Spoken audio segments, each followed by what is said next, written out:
I started watching anime when I was 12 years old, starting with Tokyo Mew Mew. Okay, well, technically it was Pokemon, but there'll be some smartass saying it is an anime, but that's not the point. I loved magical animes, but when you were limited to YouTube and Netflix, you don't have a lot of options to watch any anime you want. As I got older, I started exploring shows that I had available from Netflix. Death Note, Soul Eater, Madoka Magica, or on High School Host Club were all shows I watched with delight, falling head over heels in love with anime. So I obviously have been asked, what is my favorite anime? And my answer has been the same since I first saw this show. Black Butler or Koro Shitsuji. However, over the years, I have had to defend this anime and manga series, as it sadly possesses a poor reputation. Whether it be fans, previous works by the creator, or the animation and story team behind whatever the hell Season 2 was, this title has made people question my sanity. But the whole story and the progression over time have truly been one that has finally been showing promise with the last 2 seasons they've released. So if you haven't watched this show or read its manga, let me give you a quick PSA about how to watch the show. Firstly, if you want to watch Season 1, episodes 1 through 6, skip until episodes 13 through 15, and then skip the rest of Season 1 and 2. Then you hit Season 3. Once you hit Season 3, you're good to go. You don't need to skip anything. So, you're good. Just to note, Book of Murder is not available on Crunchyroll and is honestly nearly impossible to find. But while I shouldn't be saying this, pirating is one of the few places to find the 2-part special. What else am I supposed to recommend here? I have the thing downloaded. And with this start of the negatives is this problem right here for those who only watch the anime. Canon material wasn't followed closely at all. Or, in Black Butler's case, they didn't leave room for more of the manga to be released, so they decided to create their own canon for the show. This is a huge problem within Black Butler, especially the first 2 seasons. Shortly after the Jack the Ripper saga, they threw in a whole separate storyline pertaining to Angela and Ash, then abruptly returned back to the manga plot, and then went back to their non-canon plot. However, due to the story having already branched off, they created, well, a new storyline instead of the manga one. Seriously, in the manga, the queen comes running into the curry cook-off on a freaking horse inside of a building. I would have loved to see that. Why did we get this random problem right here? I don't get it. Please go back. Alright. With that being said, because of this non-canon material, this leads to another big negative. The show is a bit sus. Especially episodes in the earlier years, this show had far too many suggestive moments regarding the 13-year-old protagonist and his butler. Far too many. As the show began to move into non-canon material, this problem became a lot worse. Alois Trancy is a whole new slew of issues, and Claude's predatory behavior makes Season 2 pretty much impossible for me to finish ever again. Not to mention the over-sexualization of Hannah as well, and Sebastian being made creepier than he's meant to be in my personal opinion. As time has gone on, this problem has thankfully become very minimal, with the most recent season having maybe 2 or 3 moments I find a little suspect, which leads me to my next problem. I don't feel I need to say this, but because people are insane in the membrane, I suppose I have to. I do not want to see you shipping Ciel and Sebastian in any way, shape, or form. I hate that this is still having to be said in the year 2026, but there are some insane people out there who still think this is the intent of the show, which is completely untrue. Many assume this story was meant to be a boy love series, that the creator, Yana Toboso, originally had this as her main intent. However, in the first volume of the manga, this fact is immediately proven false. Quote, "Even before I made my debut, I was saying, I want to draw an amazing butler, but I didn't have anything specific in mind. When we were talking about my next series after Rasabura ended, why don't you come up with something different? Huh? But having a butler as a hero is difficult. A butler's only a supporting role." Black Butler, Volume 1, page 188, end quote. I believe this stems from the doujinshis and yaoi she created under a different pen name, one I can't seem to find and honestly would prefer not to. I am far too ace for that. But her focus at this point is Twisted Wonderland, as well as the return of the Black Butler manga. Back in February of this year, we actually got what appears to be Sebastian's true form after all these years, which is great. For some people, they may point out a specific scene that I don't want to talk about. The corset scene. Sadly, yes, this series in the manga did start out a little sus too. If you don't know, the corset scene is a well-known scene and meant to be a gag, quote unquote. Meant to make you think CL is doing something he shouldn't be with Sebastian. I don't know how people found this funny, but it was 2006? I don't know, I need to double check. But yeah, apparently that was supposed to be funny when all along it wasn't anything like that. He was just putting on a corset. I don't know what to say here, and sadly that is true with the earlier seasons. Like I said, there were these moments that were questionable. But like I also said, Yana has moved away from this, and it's not as common in the manga from what I understand.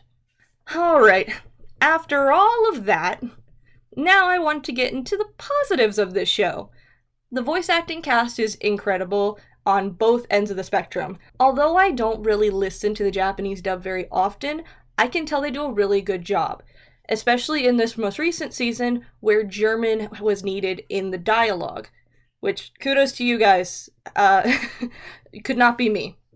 And for the English voice actors, they are also incredible. Over time, their English accents have become much better over their years of practice. I do need to point out that Agni and Soma were voiced by two white guys in the beginning, but luckily the two most recent seasons have fixed this issue and are now voiced by two Indian voice actors. They do incredible work, even with their limited screen time. A big point in contention for some of the people who watched the show when it started out was the fact that the English accents were pretty bad. And I won't deny that they probably didn't sound that great. I wouldn't know. But I enjoy listening to them nonetheless. However, over the years, it has definitely become perfected, and they do wonderful work. Fun fact, other than this, the main cast has completely stuck around after all these years, which makes me very happy. We also have new characters over time being introduced, all doing wonderful jobs overall. Not only do we get English accents, but the newer two seasons have introduced German as well as dialogue in German. Good job to those who had German dialogue in the newest season. You all pushed through wonderfully. The art direction and changes over time are also quite notable, but I love them. Both the manga and the anime both have beautiful art styles, and while the anime has changed over time, especially in the newer two seasons, which took me by surprise, I think they work really well. Sebastian's new look in the anime, his hair looking a bit fluffier, is a personal appeal to my heart. And the faces seem very lively with this change, which shows a wide range of emotions to characters that actually use these facial expressions, because CL certainly isn't. It does deviate from the source material style a bit, but from what I've learned, Yana Toboso is actually quite happy with how the show has transformed into these newer two seasons. There was even testimony she made on Twitter about how the Emerald Witch arc opening made her cry with joy. This really shows the amount of love she has for this series as its creator, and I hope to finally see this series come to an end in both the manga and anime. I want to get more of the manga so I can keep up with it. However, I am a broke bitch, and I want to personally have the physical copies, not just read them online. I don't know why, I just want to. Now, let me discuss a popular character, everyone's favorite demon, the man I've been crushing on since I was 13, yes, I'm aware I have a problem, Sebastian Michaelis. I love the continuation of the newer seasons, and more so in Season 3. We finally get to see a true side of Sebastian that was hard to see within the first two seasons, his sadistic nature. Many seem to have forgotten because of the first two seasons that Sebastian is a demon who can't feel emotion, rage seeming to be a possible exception. Something he has confirmed several times, as well as Yana confirming it herself. With the scene with Beast, many younger fans were very confused. Things like, how could he do such a thing, were commonly asked by younger fans, and I partially understand this confusion, especially if you were watching the show back to back. But Sebastian doesn't care for the emotions of humans he exploits. In fact, his demonic nature has allowed him to find ways to do so in later seasons. If you haven't seen the public school arc, let me tell you an amazing example. During the cricket tournament, CL's team needs a way to win against the Green Lion House, who excel at physical activities like sports. So, using the knowledge that being at an all-boys school would stunt their interaction with women, Sebastian suggested CL invite Lau, a man constantly seen with Ranmao, a woman who wears rather revealing clothing, especially for the time. So, why not have Lau invite all the girls he works with? And this plan works a little bit too well, especially against Greenhill, who is the most affected by this. I shouldn't laugh so much, but it's actually kind of funny. And lastly, I'd like to discuss my favorite character of all time, the Queen of the Reapers, Grell Sutcliffe. For many years, including in the show and manga, Grell is consistently referred to as a man. However, as confirmed by Yana Toboso herself, Grell is transgender. And this isn't a new development either. For those who say this generation is too woke, I will punch you in the mouth. Sorry, I'm just very passionate about this. I'm trans after all. Continuing, Grell was seen as an offensive stereotype for trans people in the beginning, and I could see that. However, Yana changed that over time, so everything is a lot clearer. Many still argue to this day about her gender, however, it is confirmed by her that she is indeed a woman. Hell, even in the most recent season, which Grell is on screen for only a couple minutes, no terms to her gender are mentioned despite her being talked to by name. Although this could obviously be the limited screen time given to her, it is also believed by others like myself to be a way to move away from this misgendering. Although characters will likely continue this, sadly, I think they're trying to pull back from it. It is the time period, after all, and this poor woman is stuck in the 1890s. But no matter what, she is the Queen of the Reapers, and I would love to gossip with her about the modern transgender community.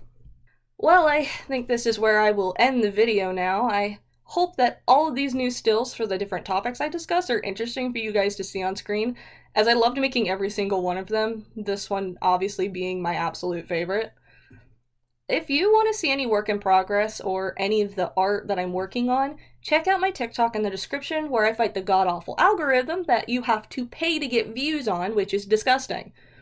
But that is the end of this video, and I hope you'll return to listen to me ramble about the many things I enjoy rambling about. Good night, everybody. Hi, this is post-video Patcher here. I wanted to thank everybody for all the views I've been getting and all the feedback I've been getting. It's been really sweet and really nice. Although some people may not think that over 100 views is a lot, for me it means a whole lot, considering I'm someone who just wanted to start this channel so I could talk about my special interests and just kind of enjoy talking and maybe having somebody listen who honestly has similar hyperfixations and just needs to blabber about them too. And that's why the comment section is always open. I'm willing for a lot of discussion. In the next coming months, because of Art Fight coming up, I do wish to make some more speed paint based art, as well as just discussing my characters, redesigning some artwork for them for Art Fight, as well as other topics that I wanted to cover. I want to do a creepypasta deep dive sort of series. However, that's going to take me a while because the first character I want to do is taking a lot of time. I am still going to work on the Transformer video. I have a couple other videos I have planned. I just suddenly got into Minecraft again, and so my energy levels peaked. However, I just wanted to, again, give everybody a big thank you. I really appreciate all the support, and this is where I actually sign off. Have a good day, everybody.